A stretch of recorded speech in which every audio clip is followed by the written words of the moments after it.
Hello, good evening students. कैसे हैं आप सभी लोग। और आज के इस एपिसोड में हम लोग लेके आए हैं आपके लिए अकाउंटेंसी के लघु उत्तरी, अति लघु उत्तरी प्रश्न जो बहुत ही इंपॉर्टेंट हैं।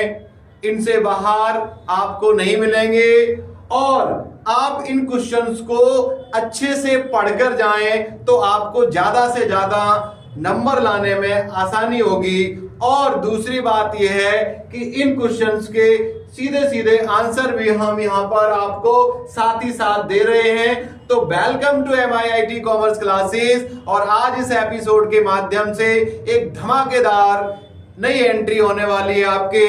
बिल्कुल फ्रेश माइंड से आप पढ़ेंगे आज 100% मिलने वाले क्वेश्चन। तो चलते हैं, देखिए आपके कितने क्वेश्चन हैं। साझेदारी संलेख क्या है, साझेदारों के पूंजी खाते कितने प्रकार के होते हैं, लाभानी नियोजन खाता क्या है, साझेदार के पुनर्गठन की 4 दशाएं बताओ, कंपनी किसे कहते हैं, अंतरिम लाभांश किसे कहते हैं, अंश और ऋण पत्र में 2 अंतर बताने हैं, रोकड़ प्रवाह विवरण के 2 उद्देश्य बताने हैं आपको, लेखांकन अनुपात की 3 सीमाएं बतानी है, अग्रिम याचना किसे कहते हैं, अंशों के समर्पण का क्या अर्थ है, निजी कंपनी का क्या अर्थ है, पूर्वाधिकार अंश किसे कहते हैं, अशोध ऋण पत्र और शोध और अशोध ऋण पत्र का क्या अर्थ है, साझेदारी फर्म के विघटन की 2 दशाएं बतानी है। टोटल क्वेश्चन आपके 15 हैं और इस साइड में आपको इसके आंसर देखने को मिल रहे हैं। तो साझेदारी संलेख क्या होता है, साझेदारों के बीच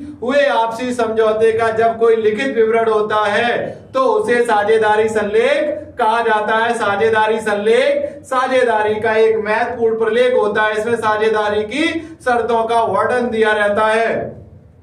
फिर दूसरा क्वेश्चन है, साझेदारों के पूंजी खाते कितने प्रकार के होते हैं। तो आप क्या बताएंगे, 2 प्रकार के होते हैं। साझेदारों के 2 प्रकार के, स्थायी पूंजी खाते और अस्थायी पूंजी खाते। स्थायी पूंजी खाते के अंतर्गत 2 आते हैं, स्थायी यानी पूंजी खाता और चालू खाता। अस्थायी पूंजी खाते के अंतर्गत आता है आपका पूंजी खाता। फिर हम बात कर रहे हैं क्वेश्चन नंबर 3 की, लाभानी नियोजन खाता क्या होता है।